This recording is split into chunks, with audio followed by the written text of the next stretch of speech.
This is a 3D model of a barber pole that I've got for sale on TurboSquid.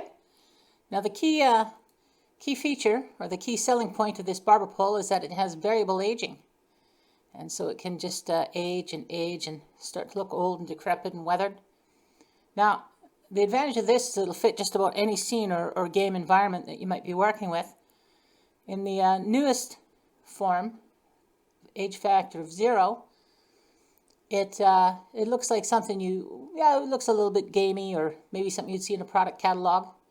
As soon as you add just a little bit of wear on it, it looks maybe quite a bit more realistic, like something you might see in a shopping mall.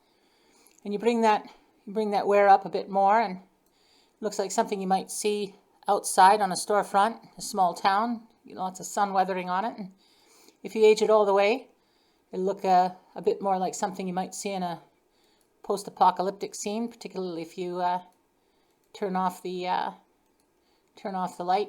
It looks quite old and weathered.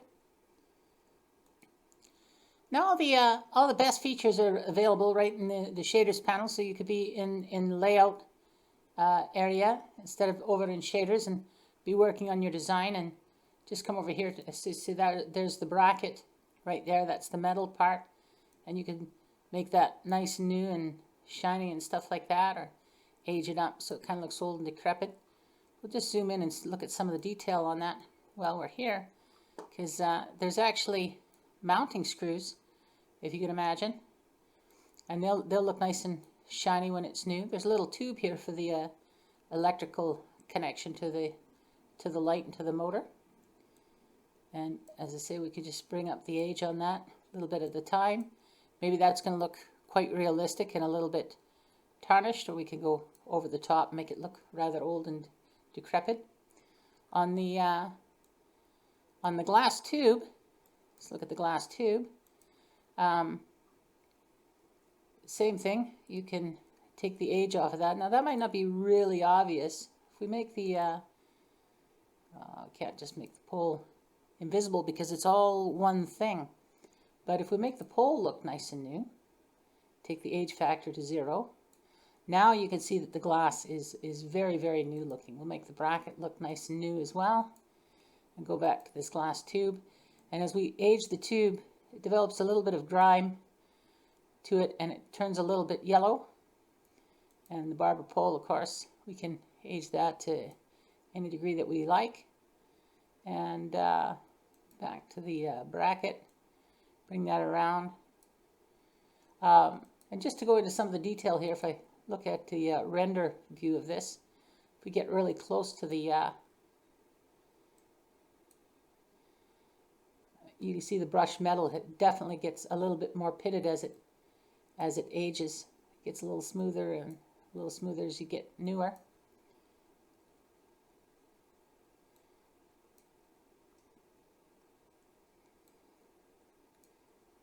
Now, all the animation features, of course, are available right here in the shader panel.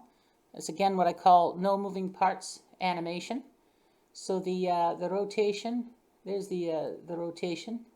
It's moving quite quick. You have to hit the shift key just to move a little bit more precisely. But anyway, you can set up the animation very easily. In fact, that animation is keyed at the moment. So if we go back here into the animation, yeah, it just moves along through the dope sheet.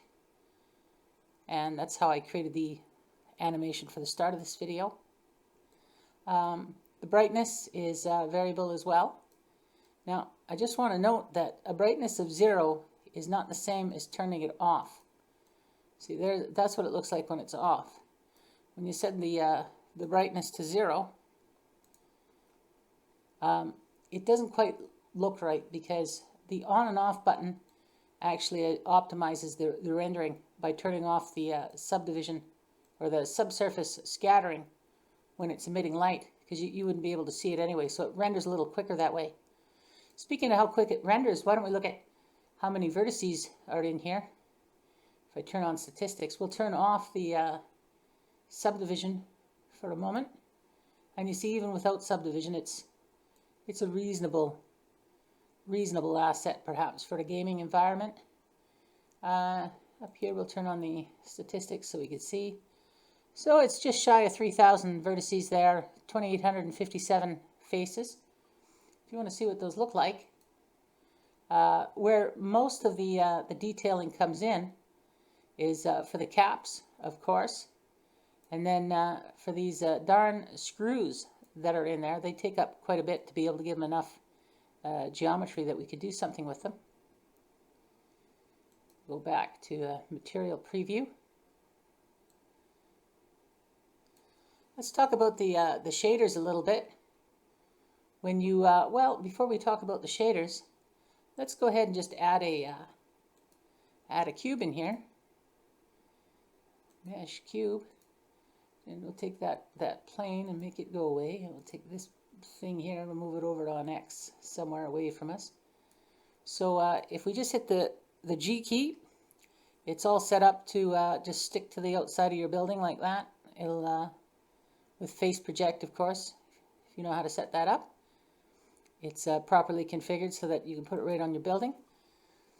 Now let's head over to shading. Shading. Oh, I gotta split this up to see the shading. Split this area. So to just look at what goes on under the hood here, it's really quite simple.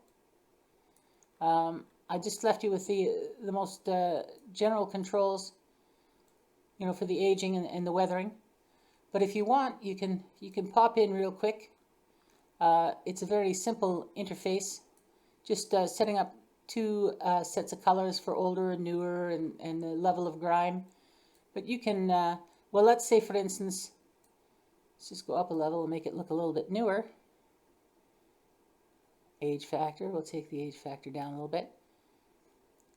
If you were in the UK, for instance, well, here's where the Americans plug in their blue into stripe B. Well, you could just take your stripe A and plug it in. It has to compile the shader. It takes a little while because I have no images in here. Everything is done procedurally. But there you go. Now you've got a bit more of a UK looking barber pole, I think. There are no images. Everything is drawn procedurally, so you don't have to keep track of any extra files or resources whatsoever. If you're wondering how I did that, it's a lot of floats. You see all these little blue headers here? It means I'm not working with any color except for up here. So all the displacement and the shapes and everything are calculated using floats, not using colors. So that saves on the processing and allows it to come in quite quickly.